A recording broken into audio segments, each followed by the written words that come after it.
ठठो मावा के खबर दींदा हलूं। मोहम्मद शफीक जोखियो जी रिपोर्ट मुताबिक स्टील कॉलोनी मकलीअ जे रहवासिन सिराज अहमद चन्ना, वजाद इकबाल ऐं मिसिस एजाज़ मीरजत पंहिंजे साथियुनि सां गॾु अवामी प्रेस क्लब ते पहुची प्रेस कॉन्फ्रेंस कंदे चयो त असां स्टील मिल्स जा रिटायर मुलाज़िम आहियूं, पर असां जूं बक़ायाऊं अञा स्टील मिल ते रहियल आहिनि, जॾहिं त असांखे दौराने मुलाज़मत स्टील मिल्स पारां रहण लाइ घर ॾिना विया, जिन जी मसवाड़ ऐं बिजलीअ जो बिल असांखे ॾियणो हुयो, जो असां बर वक़्त अदा कंदा पिया अचूं, जॾहिं त गैस जो बिल स्टील मिल खे ॾियणो हुयो, जो स्टील मिल जे बंदि थियण खां पोइ असांखे कुझु बक़ायाऊं मिलियूं ऐं अञा कुझु रहनि थियूं, जंहिंजो कोर्ट में बि केस हली रहियो आहे ऐं असां बिजलीअ जा बिल बि कोर्ट में जमा कराए रहिया आहियूं। उन जे बावजूदि डेली वेजिस ते कमु कंदड़ ऐं पाण खे मैनेजर सॾणु ईंदड़ स्टील मिल्स जो फारिग थियल मुलाज़िम मुश्ताक ज़ुमरो पंहिंजे सरपरस्त मलक जावेद जी बश ते असांखे स्टील मिल कॉलोनीअ मां लॾाइण ऐं बेदख़ल करण लाइ गैर क़ानूनी प्रेशर विझी रहियो आहे।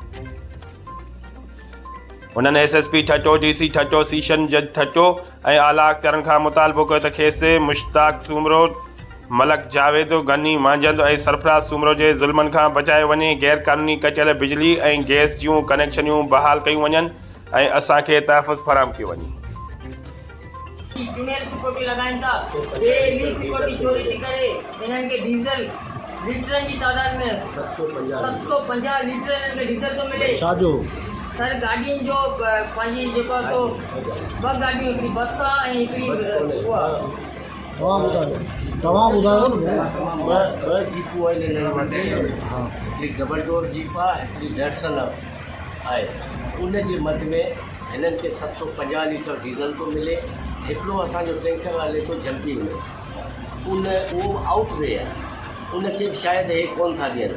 तो 750 लीटर जो हिननि खां हिसाबु वरितो वञे तो 750 जॻह ते प्लांट बंदि आहे, का मशीनरी असांजी रनिंग कंडीशन में कोन आहे, सवाइ उहो बि आउट ऑफ ऑर्डर आहे। प्लांट केतिरे टाइम खां बंदि आहे? ऐं प्लांट 2015 खां मुकमल बंदि आहे।